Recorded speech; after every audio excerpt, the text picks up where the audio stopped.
Hey, what's up, PWC family? Dr. Matt here. Happy Wednesday night. And I'm coming at you live tonight for a Wednesday whiteboard session that is near and dear to my heart, not only because it was me in the past as a parent, but also because we've seen a lot of kiddos, a lot of babies, particularly this week, that this question has come up. And really the question is, help, my baby just isn't comfortable. There's something going on that they're crying a little bit more, they're not feeling great, they're not sleeping great. My baby's not comfortable. And the reason I love sharing about this is because this was me. This was my wife, Crystal, and I with our son, Micah, when he was first born. And I remember he wouldn't sleep very well. He was constantly congested and stuffy. And we were sat a lot of nights. We had this red yoga ball in our bedroom, and we would sit there with Micah and just hold him and kind of bounce. And that was the only way we could get him to sleep. And whenever we put him down, he would wake up again. And I remember just sitting there and my legs hurting, my back hurting, like not wanting to move, just so Micah would sleep. And I know there's so many parents out there that struggle with this question is, why isn't my baby more comfortable? Why aren't they sleeping through the night? Why are they struggling to nurse or to eat or different things like that? And so I want to give you a little bit of science tonight on my whiteboard of why that is, and why, honestly, parents, it's not your fault. There's nothing that you need to add in. You don't need more grape water. It's not the position you're burping baby in. It's not, you need them to sleep in an upright position. There's things neurologically that happen to babies that can be done that cause them to go into these signs of stress, and things that show us that baby is humming along awesome and growing and developing, as we like to say in our office. And so the things I want to look at tonight is essentially 4 signs that you've all probably dealt with that show us that baby's struggling a little bit. And they go kind of in 4 different categories. One is feeding, eating. If they're, struggling and have difficulty feeding, if they're spitting up a lot, if they're, essentially not wanting to nurse on one side or the other, or you feel like they're not taking a full feeding, that's something that shows us that their body's not comfortable. If they're sleeping inconsistently, if they're struggling to go to sleep, if they're staying asleep for, not that long, like half hour to an hour, and then they're right back up again, kind of fussy, wanting to feed. If, inconsistent bowel movements, whether there's, a little more constipation, a little more diarrhea, they're taking 2 to 3 days, that shows that they're not as comfortable as we would want them to be. And then if we're seeing a lot of arching, we're seeing a lot of crying at weird times, that shows us that those signs, and a lot of you have seen them, that babies aren't comfortable, they're not great.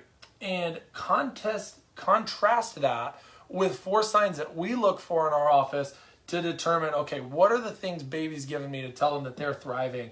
And they're really simple. And we often joke about this, is they're eating, they're sleeping, they're pooping, and they're being cute. Those 4 things are what we want to see out of our babies, because that's really where they're going to be healthy, and where they're going to be thriving, and they're going to be growing, and they're going to be developing. So what causes them to essentially struggle with kind of the 4 signs I went through, with eating, with sleeping, with pooping, with those things? What goes into that? And to be honest, it's not that they didn't have, the right amount of grape water, or, maybe mom, you ate the wrong things and nursed, and they, have maybe a dairy allergy, or, you ate broccoli or something like that that's causing it. It can be those little things, but what we see so often, and what we saw in our office this week, is that it's actually the nervous system on the wrong side. And let me explain what I mean, and that's what I have written out right here. Under all these 4 signs that are difficulties, you have the sympathetic gas pedal nervous system.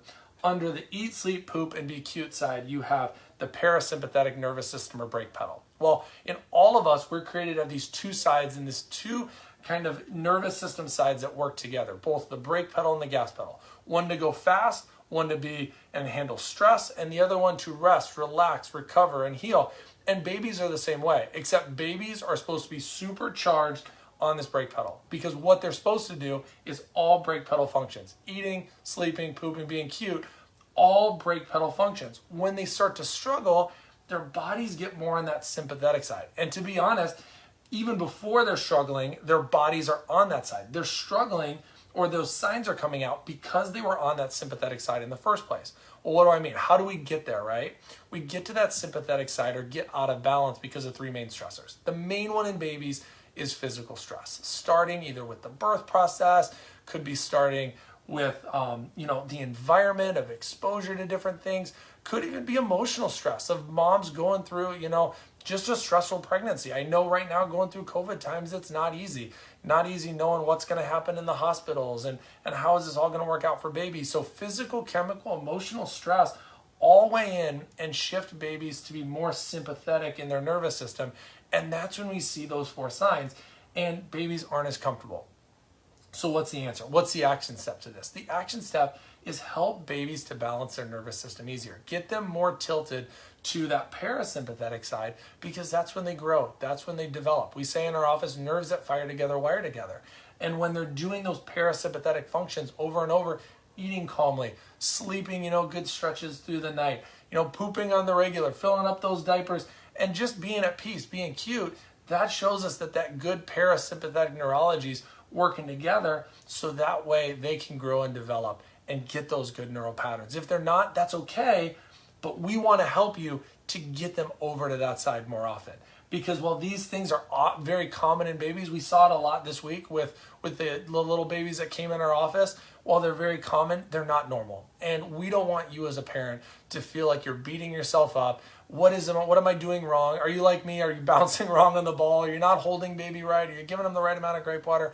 All those things are so easy for us as parents to beat ourselves up when really there might be something going on that we can help with. So with this video, I know a lot of you in the PWC tribe, if you're watching this, you've heard this before, but if you know someone, if you know a parent that might be struggling with this, I'd love it. Share this video, comment on this video, because we want to help more babies. And we have noticed, especially here over the last 2 weeks, that we've seen a lot of babies come in with some colic, some constipation, just uncomfortable, and we want to help. So we would love it to see you share this message and be able to help more babies in our community to just get in that comfortable mode where they eat, they sleep, they poop, and they be cute on repeat, because that is so much easier on parents, on mom and dad, and on baby long term. So hope you enjoyed this message. Comment with any questions. I'm going to be checking below because I would love to answer them.